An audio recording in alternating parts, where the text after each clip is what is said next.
Λοιπόν, όχι, δεν έχουμε πρόβλημα. Έχουμε αυτή την ικανότητα.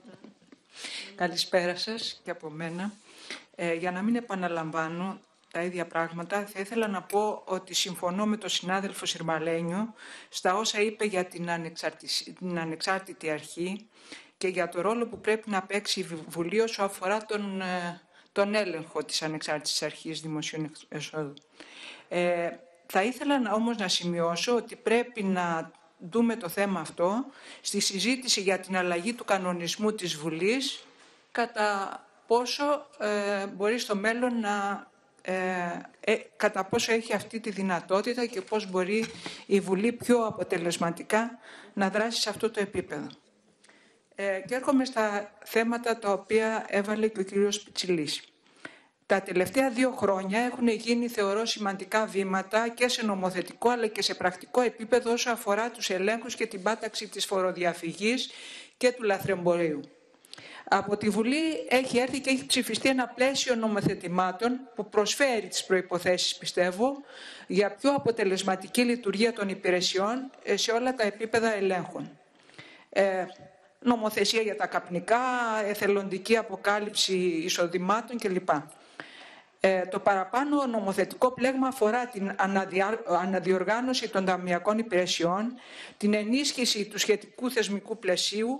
Έχουμε νέο εξοπλισμό, αναφέρθηκε για το Extra που σε κάποιες περιπτώσεις δεν υπήρχε στο παρελθόν και επιπρόσθετα εμπλουτίζονται με οι ηλεκτρονικές υπηρεσίες μέρα με τη μέρα, υιοθετώντας νέα, όλο και πιο βελτιωμένα λογισμικά. Και σε αυτό αναφέρθηκε ο κύριος Πιτσιλής, που επιτρέπουν στη διασταύρωση στοιχείων, ανάλυση του οικονομικού προφίλ πολιτών με τις αντίστοιχες καταθέσεις κτλ. Αυτά είναι λίγο ή περισσότερο γνωστά. Πολλές φορές όμως παρατηρείται αναντιστοιχία, και σε αυτό ήθελα να σταματήσω, μεταξύ της νομοθέτησης και της εφαρμογής της στην πράξη. Στην προκειμένη περίπτωση παρατηρούμε ότι είναι εξαιρετικά θετική εικόνα της δραστηριότητας των υπηρεσιών. Ενδεικτικά αναφέρω, διαβάζοντας τα σχετικά έγγραφα, πως το 2016 έγιναν 66.661 τελωνειακοί έλεγχοι δίωξης, αύξηση δηλαδή 75% σε σχέση με το 2015, και 8.175 έλεγχοι δίωξης από τις κινητές ομάδες ελέγχου. Αντίθετα, δεν είναι ενθαρρυντική εικόνα όσο αφορά στην εισπραξιμότητα, καθώς παρά τη μεγάλη αύξηση των ελέγχων και τη συνακόλουθη αύξηση των καταλογιστικών πράξεων και το ύψος των αντίστοιχων καταλογιστέντων ποσών, όπου εδώ υπάρχει αύξηση 90% σε σχέση με το 2015, οι εισπράξεις όμως ήταν εξαιρετικά χαμηλές και δεν φτάνουν στα επίπεδα του 2015, 50% κάτω από το 2015. Θα ήθελα, κύριε Πιτσιλή, την ερμηνεία σας πάνω σε αυτό το κομμάτι, καθώς και το τι προτίθεστε να πράξετε ή πρέπει να κάνουμε εμείς σαν βουλευτές για να ενισχύσουμε αυτό το κομμάτι της πραξιμότητας δηλαδή. Επιπλέον, ένα κομμάτι που αποτελεί επίσης βασική αιχμή της κυβερνητικής ρητορικής, της άποψης της κυβέρνησης και φυσικά επηρεάζει τα έσοδα, αλλά το υπογραμμίζω αυτό, απασχολεί τους πολίτες, αποτελεί ο έλεγχος των διαφόρων ληστών. Υπόθηκε από τους συναδέλφους Λαγκάρτ, Μπόργαν κλπ. Που έχουμε στα χέρια μας.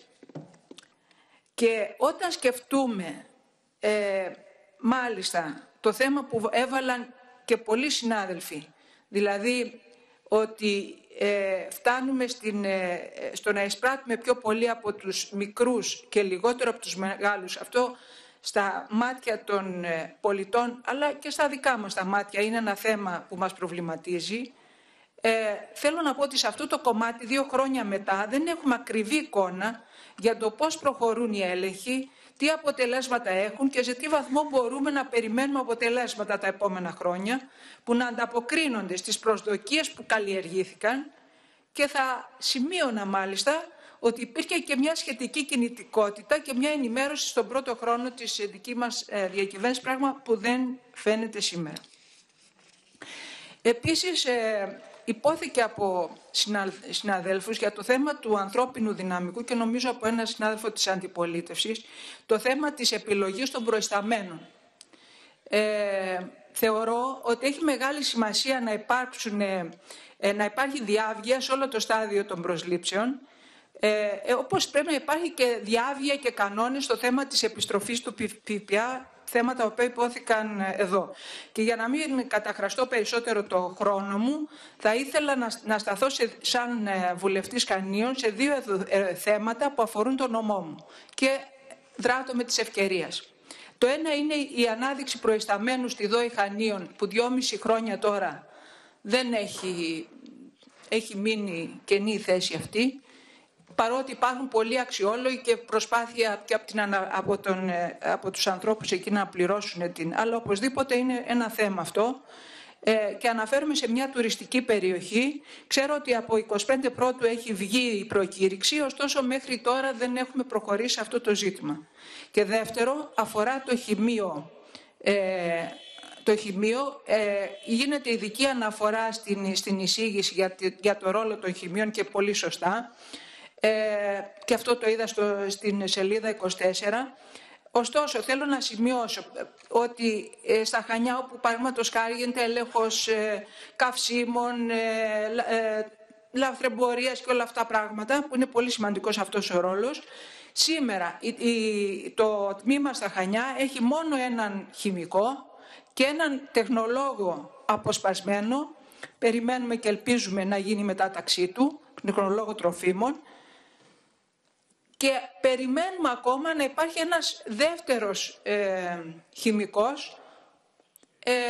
Τώρα και αρκετά χρόνια ακούω για 25 που είναι σε αυτό και τελειώνω με αυτό.